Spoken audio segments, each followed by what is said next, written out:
Hello everyone, आ गया हूँ मैं आपके सामने एक और नया वीडियो लेकर के। तो जैसे कि मैंने आपको प्रॉमिस किया था कि महेंद्र का जो है रिजल्ट मैं आपके साथ कंटिन्यूअसली शेयर करूंगा, तो अब वो वक्त आ गया है क्योंकि 5 महीने हो गए हैं उनके रिजल्ट को। तो वो आज क्लिनिक में आए हुए हैं। मैं भी आज hair free hair growth clinic में आया हुआ हूँ। तो उनका जो कंसल्टेशन है डॉक्टर के साथ वो मैं आपको शेयर करूंगा ताकि आपकी कुछ हेल्प हो सके।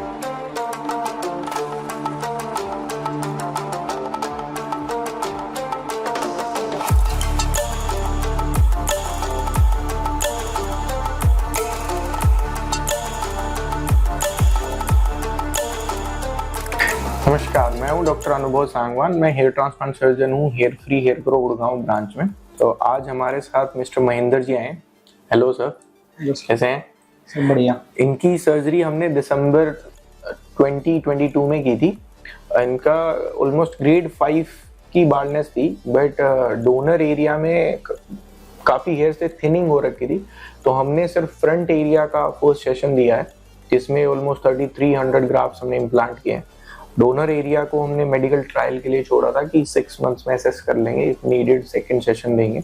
अब तक की सर्जरी के बाद जो इनकी जर्नी रही है वो थोड़ा सा ये बताएंगे, और इनकी जो भी क्वेरीज हैं हम आज वो डिस्कस करते हैं। तो महेंद्र जी बताइए, अब तक कैसा लग रहा है? 5 महीने हो गए, या क्या क्या सवाल हैं आपके बीच, आप मुझसे पूछ सकते हैं सर 5 महीने हो चुके हैं, और पहले जो रिजल्ट था, मतलब 5 महीने अब जो रिजल्ट आया उसे देख के मैं काफ़ी सेटिस्फाई हूँ। लेकिन जो रिजल्ट है वो थोड़ा अभी मुझे कम लग रहा है क्योंकि डेंसिटी काफ़ी कम है। हाँ, अभी देखिए 5 महीने हुए हैं और मुझे भी लग रहा है 5 महीने के हिसाब से थोड़ा सा स्लो है, बट अभी आप शेडिंग फेज से जस्ट निकल रहे हैं। तो it will take time, but सारे ग्रो होंगे और ये बेटर हो जाएगा। तो मेडिकल रिस्पॉन्स थोड़ा सा मुझे स्लो लग रहा है आप में। तो उसके कई कारण होते हैं सर। आपकी लाइफस्टाइल में स्लीप साइकिल नॉर्मल है? सही टाइम पे सो जाते हैं आप? हाँ सर, जैसे कि नाइट में मैं जो है कम से कम 6-7 घंटे सोता हूँ, डे में भी जो है 2-3 घंटे सोता हूँ, और बाकी जो मेरा टाइम रहता है वो लैपटॉप स्क्रीन पर रहता है। देखिए, स्लीप साइकिल में 2-3 चीज़ें होती हैं। एक तो आपको 8 आवर्स इन ए स्ट्रेच की स्लीप लेनी चाहिए, वो आइडियल स्लीप साइकिल होती है। और जो मेट्रो सिटीज़ हैं उसमें 10 to 6 के बीच की स्लीप साइकिल हो, 10 बजे शाम में 10 PM to 6 AM की स्लीप साइकिल हो, वो बेस्ट है। उसी के आसपास अगर आपके सोने का टाइम हो तो वो बेस्ट होता है। सो आप और रेगुलर होनी चाहिए। जैसे डेली 10 बजे सो रहे हैं तो 10 ही बजे, 10 या 10:30 के बीच में ही सोना है। कभी 10 बजे सो रहे हैं, कभी 1 बजे सो रहे हैं, तो चाहे फिर 8 आवर्स भी ले लें, वो इर्रेगुलर स्लीप साइकिल होती है, उससे भी चीज़ें डिस्टर्ब होती है। तो आपकी रेगुलर है स्लीप साइकिल? हाँ सर, मेरी रेगुलर है। आप कितनी बजे डेली सो जाते हैं? मैं सर जैसे कि रात को 1-2 बजे 1-2 बजे सोते हैं डेली, उसी समय सोते हैं। और और मॉर्निंग फिर में जो है 8 बजे उठता हूँ, 7 बजे। 6 से 7 घंटे की इन स्ट्रेच है, तो इसको ट्राई कीजिए 8 आवर्स इन स्ट्रेच सोने की। सेकेंडली, टाइमिंग थोड़ा सा और पहले अर्ली सो जाएं, अर्ली उठ जाएं, वो करिएगा, ठीक है? और स्क्रीन टाइम आपका कितना होता है पूरे 24 आवर्स में? सर स्क्रीन टाइम में एवरेज 10 to 12 आवर्स। ये काफ़ी ज़्यादा है। आइडियली 1 आवर इन 1 डे होना चाहिए स्क्रीन टाइम, बट ठीक है, अनअवॉइडेबल होता है। और डॉन के बाद, सनसेट के बाद भी स्क्रीन टाइम रहता है आपका जी 4-5 घंटे का है जी, 5 घंटे।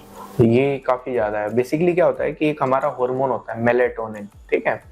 वो हार्मोन रिलीज होता है अपनी बॉडी में जब हम सो जाते हैं, या लाइट जब हमारी आइज के थ्रू लाइट नहीं जाती है अंदर, तो वो रिलीज होना स्टार्ट होता है। और वो एक हार्मोन है जो बहुत ज़्यादा रिस्पॉन्सिबल होता है आपकी हेयर की हेल्थ को मेंटेन करने के लिए। आपके हेयर फॉल, आपके हेयर का टेक्सचर, उसकी थिकनेस, सब उस पर डिपेंड करती है। उसका कंट्रास्ट, उसका कलर, ब्लैक कलर होना। तो जितना स्क्रीन आप सनसेट के बाद देखते हैं, जितनी लाइट आइज के थ्रू जाती है, उसका रिलीज उतना ही कम हो जाता है मेलेटोनिन का, और उसके कारण आपका medical response towards your hair, जो दवाइयाँ आप लगा रहे हैं, मिनॉक्सिडिल और ये सब, वो कम हो जाती हैं। प्लस आपके वैसे इन जनरल आपका रिजल्ट धीरे धीरे आता है, और जो एग्जिस्टिंग हेयर्स हैं वो थिक ही नहीं हो पाते। तो ट्राई कीजिएगा स्लीप साइकिल को रेगुलर करने का, 8 आवर्स इन स्ट्रेच लेने का, प्लस स्क्रीन टाइम जितना कम कर सकें, और डॉन सनसेट के बाद जितना कम कर सकें वो बेस्ट है।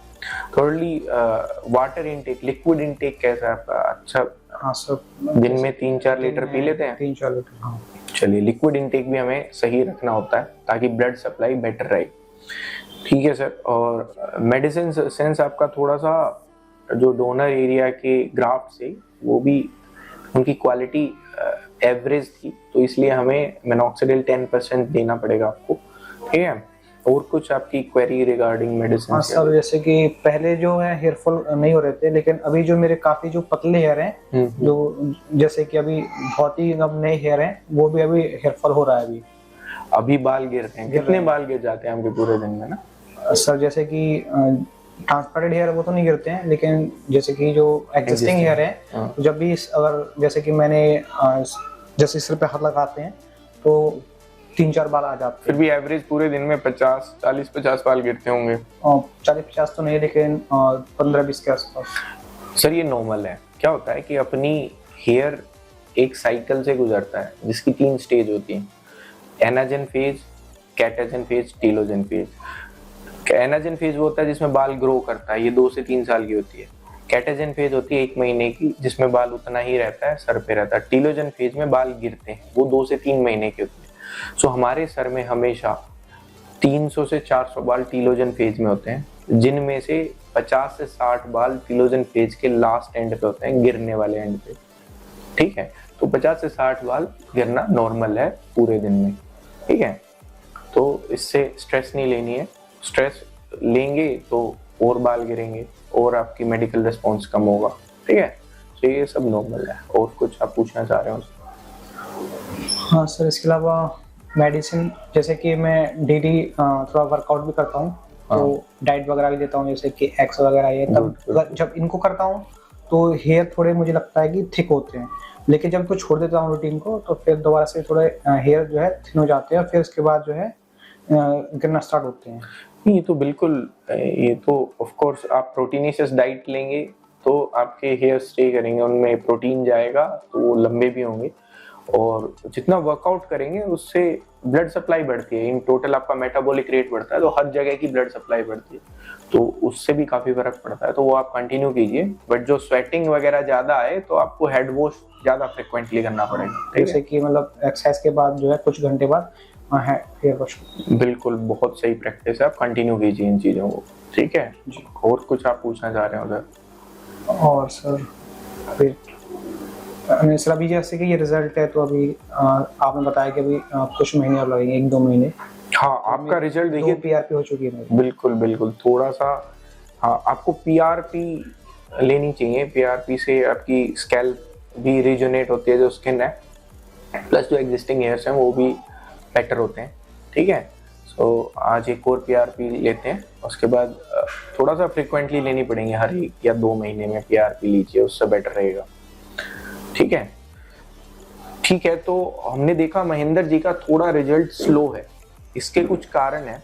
एक तो ये किसी एग्जाम के लिए प्रिपेयर कर रहे हैं, तो एक स्ट्रेस फैक्टर होता है, जैसे मैंने आपको पहले ही बताया, इसको साइकोलॉजिकल स्ट्रेस कहते हैं। जैसे ही वो स्ट्रेस फैक्टर रिलीव होगा, ये बहुत अच्छी तरीके से रिस्पॉन्ड करेंगे मेडिसिन को, प्लस इनके जो एग्जिस्टिंग हेयर है वो भी गिरना कम हो जाएंगे। सेकेंडली, जो इनका स्क्रीन टाइम है वो बहुत ज्यादा है।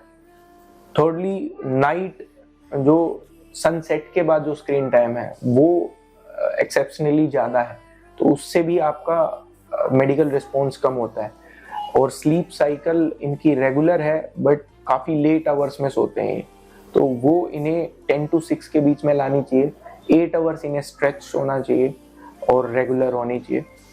ये सब चीज़ वो अपनी लाइफस्टाइल में चेंजेस करेंगे तो इनका रिस्पॉन्स और बढ़ जाएगा, एंड इवेंचुअली रिजल्ट भी जल्दी आ जाएगा। रिजल्ट आएगा जरूर, बट थोड़ा डिले हो जाता है आपकी लाइफस्टाइल के हिसाब से।